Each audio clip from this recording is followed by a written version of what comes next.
कृष्ण कन्हैया लाल की। सच्चिदानंद रूपाय विश्वोत्पत्त्यादिहेतवे तापत्रय विनाशाय श्री कृष्णाय पयाम नमः। श्री कृष्णाय वयं नमः।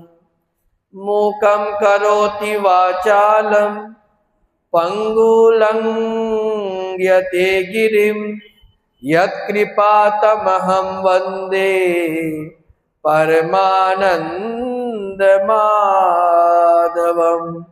यत्कृपातमहं वन्दे परमानन्दमाधवम्।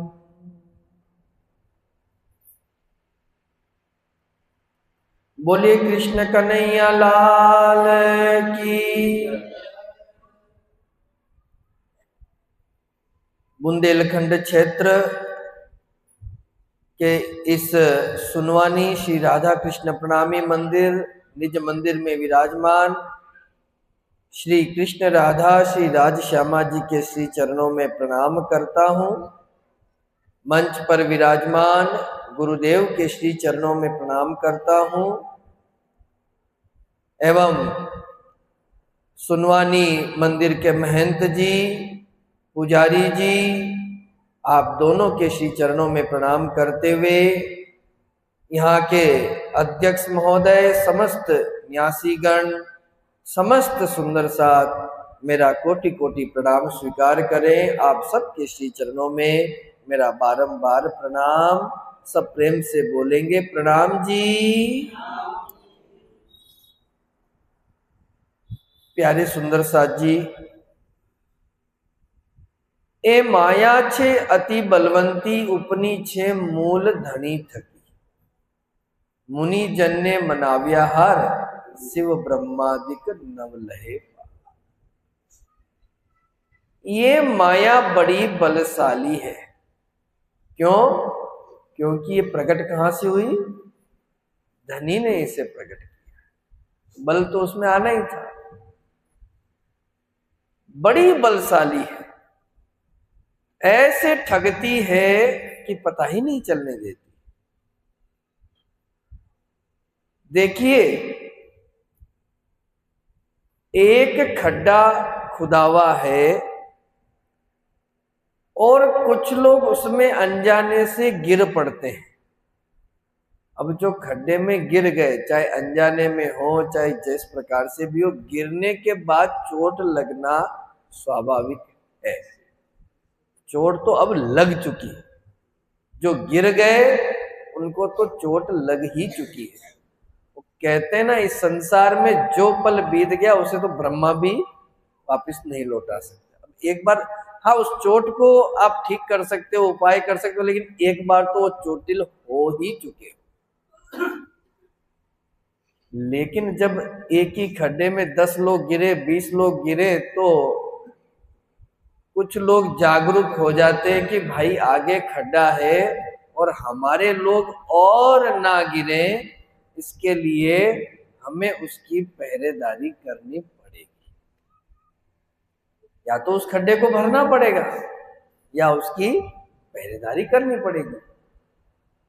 तो बस इस जागनी यात्रा को आप वो पहरेदारी ही समझ लीजिए। ये जागनी यात्रा का द्वितीय चरण है हमारा। द्वितीय चरण का आज ये प्रथम दिवस। आप सब लोगों को बहुत बहुत धन्यवाद है कि आपने हमारा निवेदन स्वीकार किया और इस जागनी यात्रा को सुनवानी में आने की अनुमति प्रदान की। इसके लिए मैं बहुत बहुत धन्यवाद आप सब सुंदर साथ का कहूँगा। देखिए, बात गुरुदेव ने तो कह ही दी, तो मैं भी ज्यादा समय न लेते हुए सीधे सीधे शब्दों में अपने मंतव्य तक पहुंचूंगा। कुछ समय पूर्व ही ये जो हमारे इस संप्रदाय में, मैं तो बहुत छोटा सा संप्रदाय इसे कहूंगा, हमारा समाज बहुत छोटा है, भले हम 450 वर्ष प्राचीन हो चुके हैं, लेकिन हम अभी भी बहुत छोटे रूप में। किस अनुपात में? आप देखिए, आज से 100 वर्ष पूर्व या 50 वर्ष पूर्व भी ऐसे ऐसे पंथ प्रकट हुए जो बिना किसी आधार के प्रकट होने के बाद भी उनकी संख्या लाखों ही नहीं करोड़ों में भी है, जिनका शास्त्रों से कोई आधार भी नहीं है। बड़े मजे की बात। और हमारा पूरा आधार ही शास्त्रों से, फिर भी हम बहुत सीमित हो गए। क्या कारण है? हम उसके बारे में कभी चिंतन करते ही नहीं। हम मीटिंग करेंगे कि अब मेला आने वाला है, हमारा 7 दिन का मेन्यू क्या होना चाहिए, हमारे यहाँ भागवत कौन करेगा, कितनी हम पारायण करेंगे, कितना हम पैसा डोनेशन इकट्ठा करेंगे, और कर करा के उत्सव करो, अन्नकूट करो, विविध करो विलास, पर निकट न आवे नाथ जी, पीछे सब मिल करो स्वार्थ। हमने कभी इस पे बैठ करके मंत्रणा नहीं की है। और अगर आज मैं कह दूं कि हम साहब को एक मीटिंग रखेंगे जिसमें सभी सुंदर साथ को बैठ करके मंत्रणा करनी, हम जो साथ में 6 जने आए ना, वो कड़वे वचन 6 ही बज जाएंगे मीटिंग करने के। क्योंकि वो जो बैठकें होती है ना, उन बैठक में जब निर्णय लिए जाते हैं ना, तो निर्णय बड़े कड़वे होते हैं। ऐसी ही बैठक अभी कुछ दिन पूर्व शेरपुर में आयोजित की गई थी। क्या निर्णय हुआ कि अब हमको घर से बाहर निकलना पड़ेगा। अगर हमें हमारी प्राचीनता को बचाना है, हमारी ऐतिहासिकता को बचाना है, हमारे मूल सिद्धांत को बचाना है, हमें हमारी मूल पहचान को बचाना है, तो अब घर में बैठने से कुछ नहीं होगा, अपने अपने आश्रमों में बैठने से कुछ नहीं होने वाला है। उसके लिए बाहर निकलना पड़ेगा, त्याग करना पड़ेगा, घर छोड़ना पड़ेगा, व्यापार को छोड़ने का मतलब क्या हुआ है? सनी कि सब छोड़ के पीले कपड़े पहन के वैरागी बन के बाहर निकल। समय समय पर उसके लिए आपको अपना समय देना होगा। उसके लिए हम तो सोचते ही नहीं है। 4 से 6 लिखा है, 5:45 बजे पहुंच जाएंगे। जब हम अपने घर में ही किसी कार्यक्रम में अंतिम समय में पहुंचते हैं, तो सोचो समाज के लिए कुछ करना होगा तो क्या भला कर पाएंगे। तो उसमें ये निर्णय लिया, उसी निर्णय की ये परिणति है कि एक यात्रा यूपी में पिछले 100 दिन से चल रही है, शेरपुर से जो आरंभ हुई थी। वो भी करने वाले बड़ी मेहनत कर रहे हैं। दूसरी यात्रा हमने निकाली सेवाधाम मेड़ता से, और ये दूसरी यात्रा का दूसरा चरण बुंदेलखंड ग्रामीण क्षेत्र में। देखिए, एक बात जो पूज्य गुरुदेव ने आपको बतलाई, उसी के ऊपर मैं संक्षिप्त प्रकाश डालता हूं। जैसा कि कुछ विपक्षियों ने अपने अहम की तुष्टि के लिए सिद्धांतों में कुछ हेराफेरी करके एक अपना अलग ही पंथ बनाने का प्रयास, आप समझिए, हमने तो उस पे पूरी, आज हम आपके सामने बैठे तो ये सोचिए, हमने सब, हमारे जितने आचार्य हैं, जितने परमहंस पीठ के गादीपति हैं, आज सब एक हो चुके हैं, और हम सब ने बैठ करके ये सब खोज की है कि ये क्या चल रहा है। वो कहते हैं ना, जब पहले बहुत हल्के में लिया था हम लोगों ने, इसलिए उन्होंने इसको बहुत बड़े रूप में फैला दिया। लेकिन जब इसका रिसर्च किया हम लोगों ने कि ऐसा क्यों कर रहे हैं, तो आप सुनोगे तो चकित रह जाओगे कि वो क्या करना चाहते हैं। आपको भी आभास नहीं है कि वो क्या करना चाहते हैं। हमने उसकी खोज की, हमारे पास प्रमाण है। वो पूरा प्रारूप बदलने में लगे हुए हैं। आज से 50 साल बाद आपकी प्राचीनता 0 हो जाएगी। आज के 50 साल बाद की पीढ़ी को पता ही नहीं होगा कि देवचंद्र जी कौन थे। ये मैं हकीकत कह रहा हूं आपको। देखिए क्या कहते हैं, जब हमारा सिद्धांत ये कहता है, निजानंद संप्रदाय श्री कृष्ण प्रणामी धर्म का सिद्धांत ये कहता है कि हमारे मूल स्वरूप जो है परम धाम में जो कंचन रंग के सिंहासन पे विराजमान है, उनका नाम क्या है? कृष्ण और राधा। मूल नाम कृष्ण राधा है, जिन्हें हम राश्यामा कहते हैं। उन्होंने उसको थोड़ा अपनी अहम की तुष्टि से बदल दिया कि कृष्ण तो तन का नाम है, और ऊपर से क्या डींग मारते हैं कि वाणी का मंथन करो, आपको सब पता चल जाएगा। अब हम वाणी से ही ये सिद्ध करते हैं। सुनने में जरूर यहाँ 50 है, लेकिन ये सोशल मीडिया का जमाना है। इस 50 के पीछे 500 सुनेंगे, और आपको ठीक लगे तो इसका प्रचार कीजिए। वो कहते हैं तन का नाम कृष्ण है, और वाणी कहती है कि जो अंदर बैठे हैं उनका नाम कृष्ण है। कौन सी चौपाई है? वो कहते हैं ना, वाणी का मंथन करो, मंथन करो। वो तो उन्होंने खाली इसी लाइन को रट्टा है, और आपके सामने आके डींग मारते हैं, अरे वाणी का मंथन करो, वाणी का। खुद का 1% मंथन नहीं है उनका, बेवकूफ बनाते हैं। देखिए रास में क्या चौपाई आती है, जेनु नाम श्री कृष्ण जी ते बैठा छे आपण माए। अब अंदर क्या शरीर आके बैठेगा?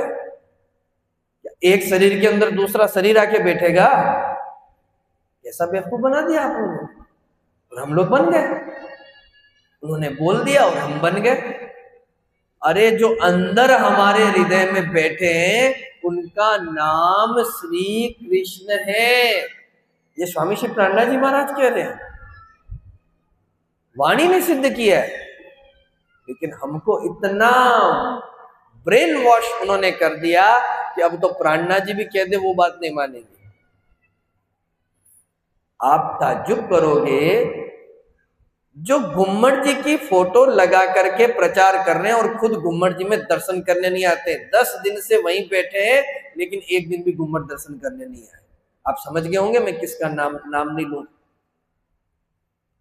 जो वायरस फैल रखा है, गुम्मट जी की फोटो लगा के प्रचार कर रहे हैं और खुद गुम्मट का दर्शन करने तक नहीं आते। क्यों दुनिया को बेवकूफ बना रहे हो? और हम बन रहे हैं। सबसे बड़ी विडंबना है, हम बन रहे हैं, सब कुछ जानते हुए भी बन रहे हैं। आपको मैं क्या क्या घटना बताऊं? उनकी इन घटनाओं के चक्कर में आज हमारी वाणी थाने के अंदर पड़ी है, यूपी के अंदर। खून नहीं खोलता हमारा, हम राज्य करते हैं। हमारी वाणी स्वरूप साहब थाने के अंदर जब्त है। ये बात अगर पक्की ब्रह्म सृष्टि में हमारा खून खोल गया ये सुन के, हम क्या करते हैं? कितना उन्होंने हमें बरगलाया। तारतम 2 बार आया है, तारतम आए बेर दोय, ये एक चरण आपको सुना दिया और हम लोगों ने मान लिया कि तारतम 2 बार आया है। अरे इसको तो तथ्य से ही हम उनको निषिद्ध कर चुके हैं। लेकिन मैं आज प्राणनाथ जी की वाणी की चौपाई के साथ मेरा मेन मंतव्य सुनवाने के लिए मैंने ये 4 चौपाइयां अलग रखी थी कि तारतम आए बेर दोय, इस चरण से जो हमें गुमराह करते हैं उसके लिए देखिए प्राणनाथ जी ने अपनी वाणी से क्या कहा है कि तारतम 2 बार कहते हैं, 2 बार आया है। तो कैसे आया है देखिए। पहली चौपाई आती है प्रकाश गुजराती में 4थे प्रकरण की 31वीं चौपाई। आप लोग भी बड़े ध्यान से सुनिएगा माताओं, क्योंकि माताएं पूरी आधार होती हैं। वो चाहे तो पूरे जगत को बदल सकती हैं, और वो चाहे तो बड़े से बड़े पहाड़ को भी अपने जगह पर रोक सकती हैं। मैं इनसे ज्यादा आपसे कहूंगा कि इस वायरस को यहां ना फैलने दें। ये पुरुष कमजोर पड़ सकते हैं, लेकिन आप शक्ति कहलाती हैं। माताओं को शक्ति कहा जाता है। इनकी शक्ति होना तो बड़े से बड़ा वायरस प्रवेश नहीं कर सकता। क्या कहती है चौपाई? साथ ने रखे उत्कंठा रहे तारतम वचन पादरा कहे, लई तारतम आव्या आवार महता मतु घेर अवतार। सातने रखे उत्कंठा रहे।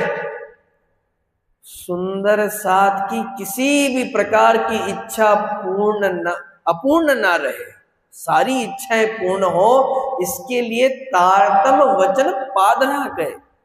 सीधे और सरल शब्दों में ये तारतम के वचन ध्वनि ने हमारे समक्ष रखे। आगे क्या कहते हैं? लई तारतम आव्यावार। इसलिए वह तारतम के वचन लेकर के इस बार महता मतु घेर अवतार। वो स्वयं धाम धनी मतु मेहता जी के घर कौन प्रकट हुए? स्वयं धनी श्री देवचंद्र जी महाराज। तो प्रथम बार तारतम कब आया? जब देवचंद्र जी का प्रकटन हुआ। देवचंद्र जी के प्रकटन के साथ ही तारतम आ गया। अब आप कहोगे कैसे आया? एक तरफ हम क्या कहते हैं, अगर उनके साथ तारतम नहीं आया होता तो भागवत के अंदर, क्योंकि साक्षात श्यामा जी का स्वरूप है वो, उनसे तारतम अलग हो ही नहीं सकता। लेकिन उसका प्रकटीकरण कैसे हुआ? उनकी कितने वर्ष उन्होंने मेहनत की, उसके बाद वो तारतम, जैसे इसको समझिए, एक हीरा होता है, कहाँ छुपा होता है? कोयले की खदान में।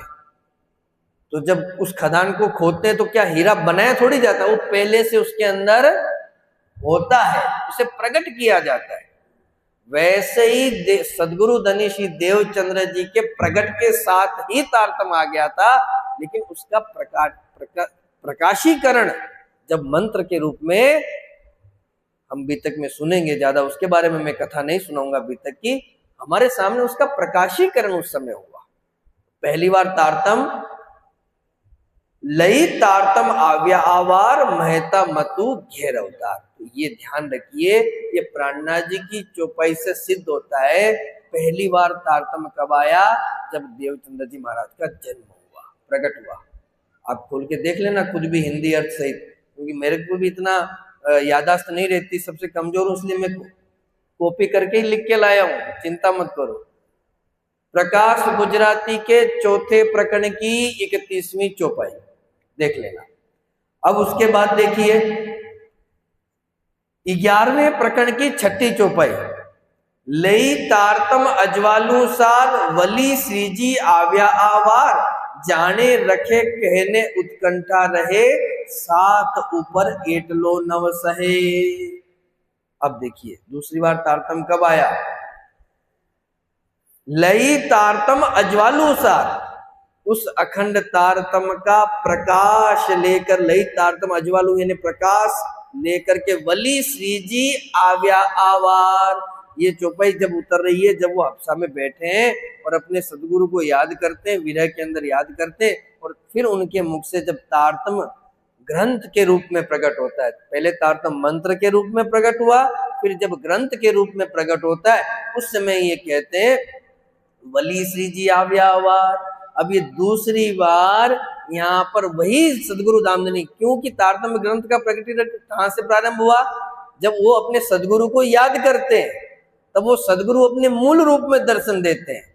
सदगुरु का मूल रूप श्यामा महारानी, उस मूल रूप में दर्शन दिया, और उन्हीं के दर्शनों के, उस दर्शन के आवेश मात्र से उनके वाणी प्रकट होती है। तो वो दूसरी बार तारतम, जाने रखे कहने उत्कंठा रहे, सुंदर साथ की कोई इच्छा अपूर्ण न हो, साथ ऊपर एटलो साथ ऊपर एटलो नव सहे। धनी जी इतना भी सहन नहीं कर सकते कि मेरे सुंदर साथ की छोटी से छोटी इच्छा भी अपूर्ण रह जाए।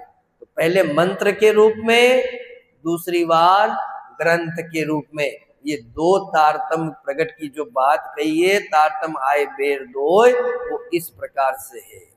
अगर आपको कोई गुमराह करे, प्राणनाथ जी की वाणी से आप उनको जवाब दीजिए, रट लीजिए इन चौपाइयों को। आप देखिए जयपुर में जब आचार्य श्री जी ने शिविर किया था, सूरत के आचार्य श्री जी ने, उन्होंने कितना स्पष्ट रूप से इसका स्पष्टीकरण किया था। हमें सुननी चाहिए ऐसी बातें और स्मरण रखनी चाहिए। तो इस प्रकार से ये तारतम आए बेर दोय का ये यहाँ पर पूरा स्पष्टीकरण किया। अच्छा देखिए, इसकी और भी चौपाई आती है। प्रकाश गुजराती के 30वें प्रकरण की 34वीं चौपाई, तारतम नु अजवालू लईने वाला आव्या ते बीजी वार जी। आ गया यहाँ पे दूसरी बार क्या चीज, तारतम लेकर के स्पष्ट लिखा है, फोड़ी ब्रह्मांड ने पाड़ियो मार्ग आही अजवालू अपार जी, कि वो तारतम का प्रकाश लेकर के धनी दूसरी बार आए हैं और इस ब्रह्मांड को फोड़ करके, पाड़ियो मार्ग फोड़ करके वो वहां अखंड का मार्ग हमारे लिए प्रकट किया, आही अजवालू अपार जी। और वो जो मार्ग प्रकट किया उसका प्रकाश अनंत अनंत है। स्पष्ट वाला आव्याते बीजी वार जी, रट लीजिए इन चौपाइयों। अब देखिए, अब आप कहोगे कि कैसे दो बार आया, पहली बार मंत्र के रूप में, दूसरी बार ग्रंथ के रूप में, तो उसका और स्पष्टीकरण चौपाई आई है। प्राणनाथ जी की वाणी ने जितना स्पष्टीकरण किया है हम उन चौपाइयों को ध्यान नहीं करते। क्या कहा, 31वें प्रकरण की 106वीं चौपाई, शायद भेदवाणी होनी चाहिए, ये उसकी है। तारतम जोत उदोत छे तेणु सु थाय, एक ही दृष्टे घर जोइए बीजी माया जोवाय। तारतम दो बार क्यों आने की आवश्यकता क्या थी? तारतम दो बार आने की, एक मंत्र से ही काम चल जाता क्या? मंत्र में इतनी शक्ति नहीं है कि इतना ग्रंथ भी पूरा करना पड़ा? तो क्यों कि तारतम क्या लिखा, तारतम ज्योत उदोत, तारतम ज्ञान की ज्योति अनंत है, तेणु सु थाय, उसका लाभ क्या? प्रकाश तो अनंत अनंत प्रकाश है, लेकिन उसका लाभ क्या है हमारे जीवन में उस अनंत प्रकाश का? तो क्या कहते हैं, एके दृष्टि घरे जोइए बीजी माया जोवाय। उस तारतम की शक्ति से, एक दृष्टि से तो हम परम धाम के दर्शन कर सकते हैं, दूसरी दृष्टि से इस माया को पहचान करके इसकी शक्ति को भी, क्योंकि कहते हैं ना शत्रु की शक्ति की भी पहचान होनी चाहिए, इसलिए तारतम दो बार आया। वो मंत्र के रूप में आया, उससे परम धाम की पहचान, और ग्रंथ ने हमें इस संपूर्ण माया की पहचान कराते हुए वो परम धाम का मार्ग प्रशस्त किया। तो है प्यारे सुंदर साथ जी, एकदम स्पष्ट है। और जहां तक मैं समझता हूं, सुंदर साथ, जो सुंदर साथ है वह तो गुमराह नहीं होंगे, और जो गुमराह होंगे वे सुंदर साथ हो ही नहीं सकते। तो ये धीरे धीरे निर्णय लिया जा रहा है, एक संविधान भी बनाया गया है। वो मैं यहाँ की कमेटी मंच से, तो मैं उसके बारे में ज्यादा बात नहीं करूंगा, उसका मंच से बात करना ठीक नहीं है। मैं यहाँ की कमेटी से जरूर बैठ के बात करना चाहूंगा अगर उनको ठीक लगे तो, क्योंकि ये धर्म का कार्य है, ये थोपा नहीं जाता है, ये निवेदन और आग्रह और अनुनय विनय और प्रेम से होता है। और दूसरा, सुंदर साथ के लिए जरूर, बहुत से सुंदर साथ, जब ये संप्रदाय में विवाद जब बढ़ने लगा तो कुछ सुंदर साथ कहने लगे हम क्या माने क्या न माने, बड़ी असमंजसता की स्थिति होने लगी। कुछ नवीन सुंदर साथ भी होते, तो उन्होंने कहा आखिर हमारे, जैसे हम अपनी बोलचाल भाषा में टर्म्स कंडीशन रूल रेगुलेशन क्या है, आखिर हमारे संप्रदाय के सिद्धांत क्या पद्धति है? तो बीतक में वैसे पूरी पद्धति आती है, तो उन्हीं को एक सरलीकरण करके, नवीनीकरण नहीं किया है, सरलीकरण करके हमने एक पेपर छपाया है सिद्धांत का, लेमिनेशन करके हम निःशुल्क उसको सब सुंदर साथ को, लेकिन उन्हीं सुंदर साथ को दे रहे हैं जो अपने घर में इसको लगाए, अंदर रखने के लिए नहीं दे रहे। ईमानदारी से वही ले जाए जो घर में लगाए, ले जाए आराम से। मेरे पास बहुत है, जितने घर यहाँ हैं उतने हम लेके आए हैं, उतने भी आप ले जा सकते हैं, लेकिन घर में लगाएं तो ही ले जाएं। ये सिद्धांत हैं, तो इनके बारे में आप सब जानते हैं, मैं इनके बारे में ज्यादा नहीं कहूंगा। और सब सुंदर साथ से, सुनवानी सुंदर साथ से, सुनवानी कमेटी से, विशेषकर महंत जी और पुजारी जी से हमारा ये निवेदन रहेगा, चरणों में हम निवेदन करेंगे और बड़े विनम्रता से हम निवेदन करेंगे कि आप भी हमारी इस मुहिम से जुड़िए। आज तीनों पुरी एक हो चुकी है महंत जी, हमारे जितने परमहंस पीठ हैं वो हम सब एक हो चुके हैं। तो अगर फिर भी हमने कुछ ज्यादा ही गांधीवादी, वो कहता ना कि एक थप्पड़ पे गाल मारी दूसरे भी आगे कर दें, अब वो जमाना नहीं रहा, हम बहुत पिछड़ जाएंगे। तो हम चाहते हैं कि उस मुहिम में सुनवा ने भी अपना एक अहम हिस्सा निभाए। आगे चल करके आप भी हमारा साथ दीजिए। इस जो दज्जाल ने हमारे ऊपर प्रहार किया, हमारी ऐतिहासिकता और प्राचीनता को मिटाने के लिए, हमारे सिद्धांतों को मिटाने के लिए, जो प्राणनाथ जी और सदगुरु देवचंद्र जी ने चलाए, उन सिद्धांतों को मिटाने के ऊपर उन्होंने प्रहार किया है। हमारा ये आप सबके चरणों में बारंबार बड़े विनम्रता से निवेदन है कि आप इस मुहिम में हमारा साथ दीजिए। तो कुछ निर्णय लिए गए हैं, वो निर्णय मंच से नहीं, हम कमेटी से बात करेंगे कि वो निर्णय आप भी अपनी कमेटी में रखें, बात करें। मैं ये नहीं कहता हूं कि तुरंत बात करें, निर्णय लें, बैठक करें और इस मुहिम में आप हमारा साथ दें। इन्हीं शब्दों के साथ मैं अपनी वाणी को यहीं विराम दूंगा। और हाँ, वो मैं बात करूंगा बाद में कमेटी वालों से, क्योंकि हम अधिकार से नहीं, हम निवेदन से कोई भी कार्य, हम प्रेम से और निवेदन से, आपके आज्ञा से, ये मंदिर आपका है, आप इसके मालिक हैं, हम तो यहाँ दर्शन करने आए हैं और हमारा निवेदन यहाँ आप सबके समक्ष रखने आए हैं। आप मानेंगे तो संपूर्ण प्रणामी जगत के लिए एक अच्छा कार्य होगा, बाकी सब आपके हाथ में है। तो आइए इस जयकारे के साथ आज की इस सभा को हम यहीं विराम देंगे। आज का रात्रि विश्राम का हमने निवेदन किया, आपने स्वीकार किया, आज रात्रि में यहाँ ठहरने के लिए हमें आसरा दिया, इसके लिए बहुत बहुत धन्यवाद।